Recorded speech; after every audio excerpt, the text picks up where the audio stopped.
Hallo en welkom by ons laaste leeruitkoms vir hierdie eenheid, waar ons ondersoek hoe 'n goed gekose teoretiese benadering as die ruggraat van jou navorsing kan dien.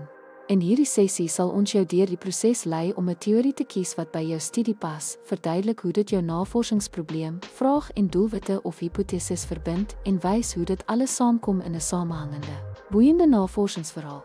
Deur gebruik te maak van hoofstuk 3 en hoofstuk 20, sal ons uitlig hoe teorie jou studie beide grond en lei, van die raamwerk van die navorsing tot die interpretasie van bevindinge.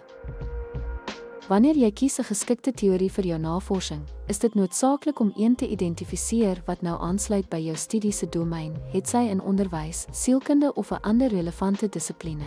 Byvoorbeeld, as jou navorsing fokus op klaskamerbetrokkenheid en digitale geletterdheid, is die teorie van sosiale konstruktivisme gepas, aangesien dit die rol van sosiale interaksies en kontekstuele ervarings in leer beklemtoon. Dit is belangrik om die teoriese kernkomponente uiteen te sit, insluitend die basiese beginsels en aannames, en om sleutelkonsepte soos die belangrikheid van sosiale interaksie, konteks en die proses van kennis uit te lig. Konstruksie. Om die relevantie daarvan te motiveer, verduidelik hoe die teorie as 'n lens dien om jou navorsingsprobleem te verstaan. Sosiale konstruktivisme kan byvoorbeeld illustreer hoe interaktiewe digitale gereedskap samewerkende leer bevorder en sodoende gapings in betrokkenheidsstrategieë aanspreek.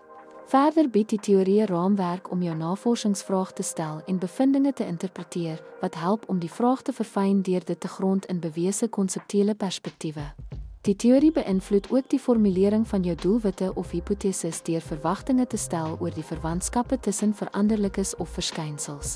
Byvoorbeeld, in 'n kwantitatiewe studie kan hipoteses voorspel dat verhoogde interaktiewe digitale betrokkenheid, soos uitgelig deur sosiale konstruktivisme, lei tot meetbare verbeterings in studentesamewerking en leeruitkomste.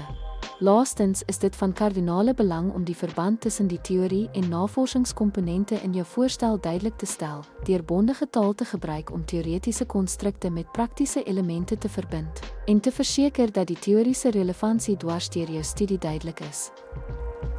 Kortliks, 'n sterk teoretiese fondament is die sleutel tot die vervaardiging van 'n navorsingsstudie wat konseptueel gesond en prakties relevant is. Deur 'n gepaste teorie noukeurig te kies, soos uiteengesit in hoofstuk 3, en die gebruik daarvan te verfyn met strategieë uit hoofstuk 20, verseker jy dat jou navorsing beide gefokus en betekenisvol is. Onthou, jou gekose teorie moet nie net op die agtergrond sit nie. Dit moet jou probleemstelling, navorsingsvraag en doelwitte of hipoteses aktief inlig. Dankie vir die kyk en ons hoop hierdie sessie help jou om 'n meer geïntegreerde en impakvolle navorsingsvoorstel te bou.